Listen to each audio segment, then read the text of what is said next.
سلامونه دوستانو، ډیره ښایسته او ډیر مهم موضوع دی. دا هغه افغانانو دپاره دی چې نوی راغلي دي او ډیری په قوانینو باندې بلد نه دي. کله چې هغوی خپله کور تبدیلوي، یعنې یو کور څخه د هغوی قرارداد ختمیږي بل کور ته ځي، نو هغلته چې لاړ شي هغوی نه پوهېږي چې دلته کوم شیان زه فایل کړم، کوم شیان زما مربوط دي، کوم شیان نو بیل باید ماته راشي، د کوم شیانو بیل باید ماته رای نه شي. اکثرا دوستان تاسو شاته زما بیکګراوند کې یو تصویر ګورئ او زه به دلته هغه مبلغ هم تاسو ته نشر کوم. که چیرته تاسو ګورئ نو دلته یو زموږ ملګری و چې دغه ما سره یې شریک هم که چې یو بیل ورته راغلی دی چې 970 ډالره فکر کوم بیل ورته راغلی دی. هغه هم د اوبو نه پوهېږم د ټرش دی، د اوبو دی، دا راغلی دی. دا ځکه راغلی دی چې دی چې کله نوی کور ته ته نو دی فال کړی نو دغه اول نه دی فال کړی نو هغې د خاطر یو ناڅاپه چې کله هغوی پوه شوي دي چې دلته دا کس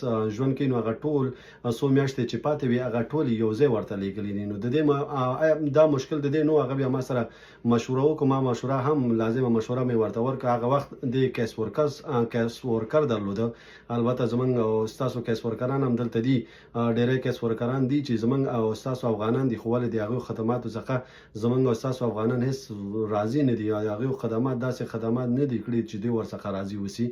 ټول افغانان هغوی څخه شکایت لري. نو الله دې ورته هدایت وکړي او موږ به په هغې باندې نه غږېږو. او خبره دا دی چې په آینده کې تاسو دغه شیانو باندې ډېر فکر وکړئ. کله چې تاسو یو کور نه بل کور ته ځئ او هلته مثال قرارداد کوئ ورسره، هلته باید تاسو پوه شئ په دې چې کوم بیلونه دی. آیا تاسو سره بیل برخې شته دی، د اوبو بیل شته دی، د ټرش بیل شته دی، د ګاز بیل شته دی، کوم شیان زه باید ورکړم. خپل همغه لینډلارډ یا د کور مالک تاسو ته هم لیست درکوی شي چې دغه بیلونه ستاسو کور ته راځي، نو ته باید دغه خپل نوم ته واړوئ.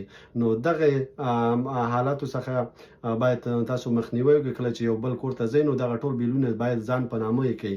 خپل چې کله هلته ته ځئ قرارداد کوئ نو هر څه تا پورې مربوط لري. نو هغه باید هغوی هر کمپنۍ ته چې جدا جدا ته زنګ ووهئ، هغوی ته ووایئ چې زه دلته ژوند کوم، دغه زما نوم ته واړوئ. نو هغه بیا د میاشتنۍ په توګه تاسو لپاره بیل راځي. نو البته دا کار یا غلطي تاسو بولئ یا نافهمي بولئ، یا بعضې هم ډېری دوستان د هغې بیچارهګان نه پوهېږي. نو د امریکا ژوند دی هغې د خاطره نو تاسو نه زه خواهش لرم چې دغسې حالات څخه باید ځان وساتئ، ځکه چې یو ناڅاپه بیل دیږي نو ستاسو وس او توان نه رسېږي چې هغومره ورکړئ. بیا هم دغه کولی شئ چې خپل ملګري دوستانو سره یې شریک کړئ. لایک او فالو مه هېروئ. السلام علیکم.